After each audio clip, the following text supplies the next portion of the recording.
first question comes from John T, which is a great name.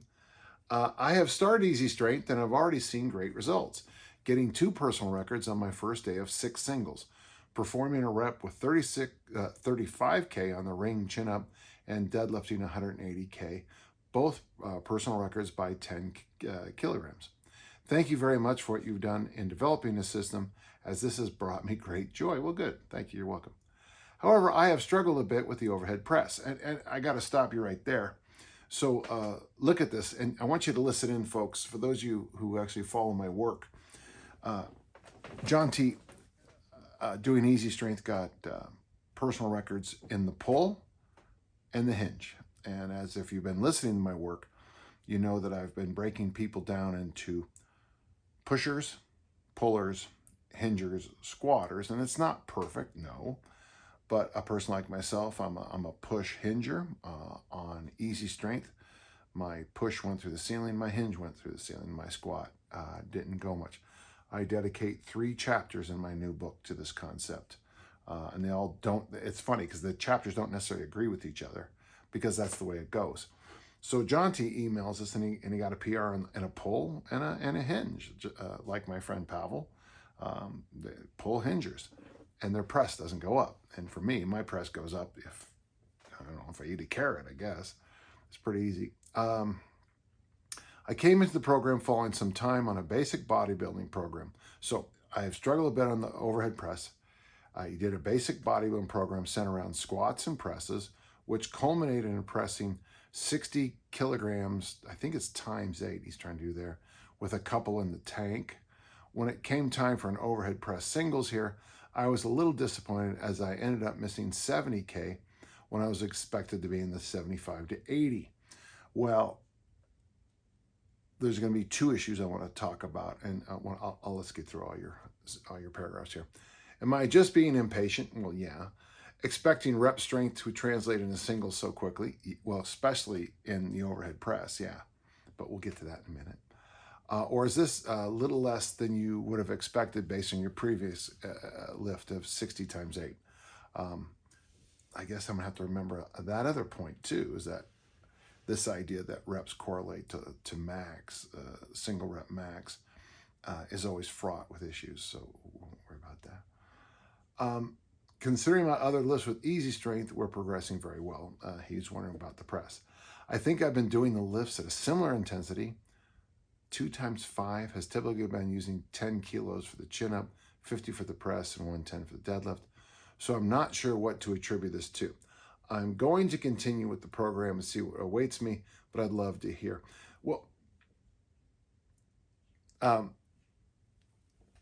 we actually discussed this, the people I work with, and one of the people said that, well, this is an annoying question, and it's not.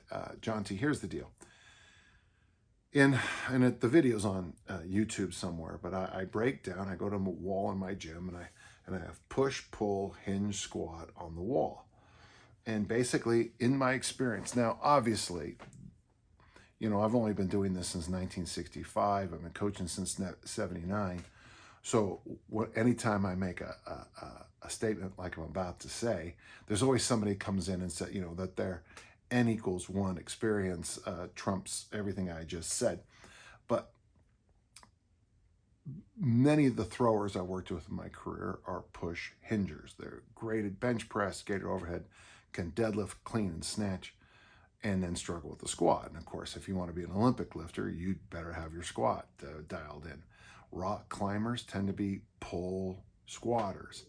Like I mentioned a minute ago, my friend Pavel, when I told him this idea, he said he's a pull hinger. And I'm not saying it's perfect, and I certainly don't think it summarizes all the billions of us on the planet, but it's an insight. And John T, just looking at the way you very quickly got your hinge and your pull, whatever I don't remember the exact variation, the ring something or other. I'm guessing you're a pull hinger. So yeah, you're gonna move ahead on that. I can do all kinds of variations of pull-up programs and stuff, to the point that I can barely even straighten out my arms because of MAPS, middle-age pull-up syndrome, and my pull-up nudges nowhere. Um, I could, I could, I could smoke a cigarette and press the beast a whole bunch of times because I just can press. So first and foremost, let's just say this straight up. You might just be a pull hinger, and it means that you're going to struggle.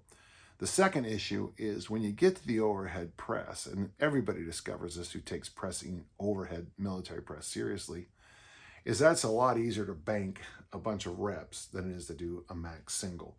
What do I mean by that? And we'll come back to that in just a minute. But, you know, if all I had for men was two standards, they would be this: clean and press body weight, snatch body weight with a barbell.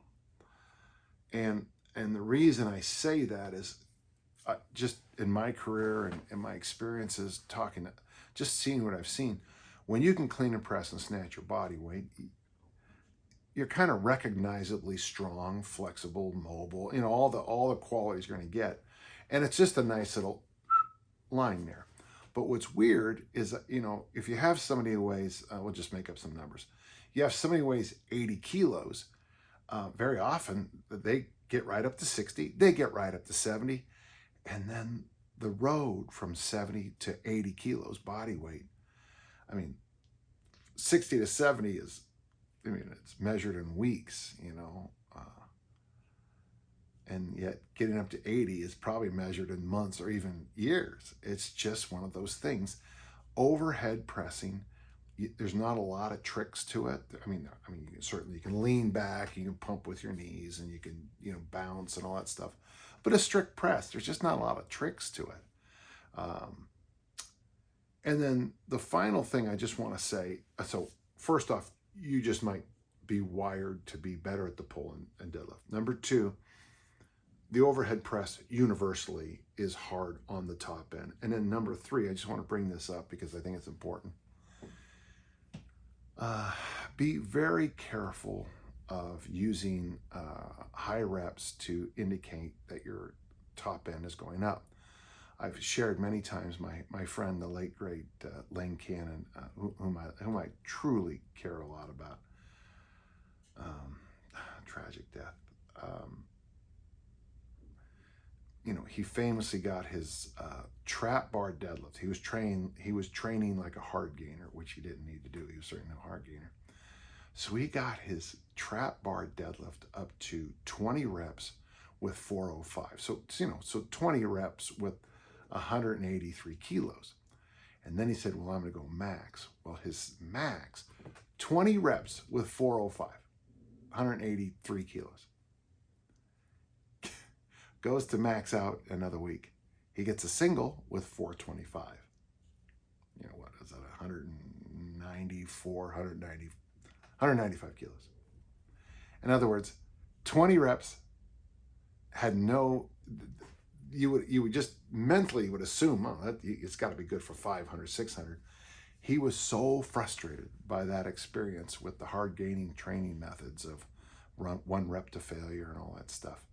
He called me up and honestly, I mean, it was, and then we started training together, and I just got him back to the traditions of just lifting weights. And his deadlift obviously shot through the moon right after that. Using reps to calculate max,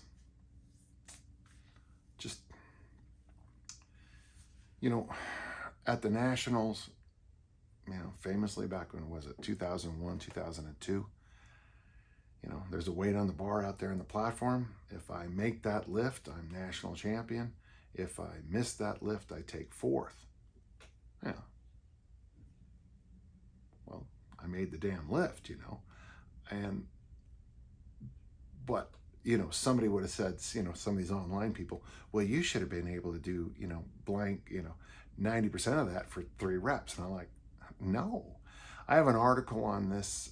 It's on T Nation. It's also in most of my books. It's called Max. Oh, wait, sort of Max, or something like that. But the idea is that only the longer you're in the game, the less correlation you're going to find between those high rep sets and your max. Early, you know, like when I was in the 8th, 9th grade, when I was first lifting 12, 13, I would get a set of 8 with the 90 pounds. And I'd go to 100 and I'd miss the lift. Okay. Later, I would have a max 400 and 360, 2 weeks later would be unmovable. It's just the way reps go. It's a good question. Just remember, easy strength works well, but you also have to dance with the way you're built and kind of even the way you're wired. When I mean wired, I like to do explosive work, but I don't like endurance. So I'm kind of wired to prefer to do Olympic lifts than to run a marathon. This is the way I'm kind of wired. So it's just an idea, just a thought. So if that helps, great. And thank you so much.